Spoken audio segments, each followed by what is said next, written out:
Guys, nagluluto yung baby namin ng tinolang manok. Ayan po. Tsaka yung red rice. So, diet muna sila ngayon. Wala pala silang diet. Ayun, oh. O, diba? Mahangin, mabagyo, maulan. So, nagsabaw sila.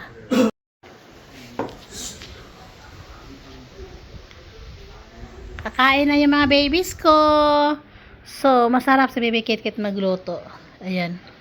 Tinolang manok.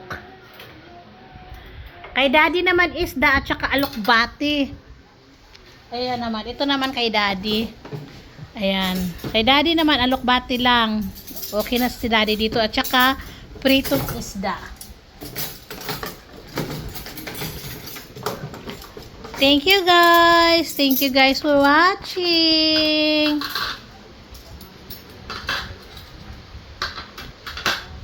One, two, three, four, five, six. Six lang ba kayo, baby?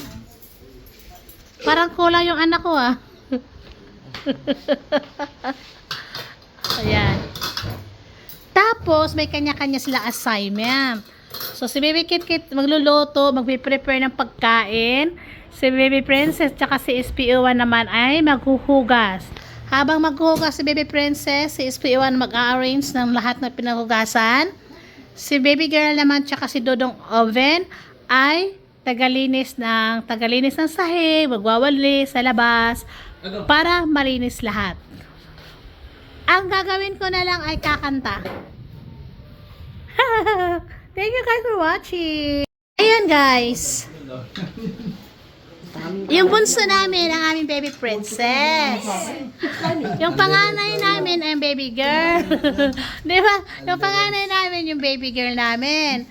Tapos, sinaknak yung panganay. Pero dito ngayon, yung panganay namin si baby girl. Baby girl yung panganay, yung bunso namin is baby princess. Hoy, baby, dadagan mo yung kanin mo. Tapos yung aming baby Kit Kit, siya naman yung panganay dito ngayon. Sinaknak kasi yung panganay, wala dito. Si baby Rina naman, aking pang ilang kitang anak, bebe? Pang-apat. Uy. Ay, sino yung toka ngayon sa hugas? Pero, si SPO1 yung bunso naming lalaki. Yung aming, bunsong lalaki.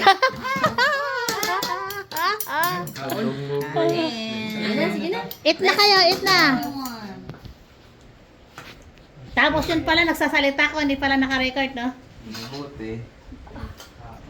Eat. Sure, patis. Ayun, pagsabay-sabay. Oh, nasa labas. Masarap ito sa labas kasi nga, malakas yung hangin.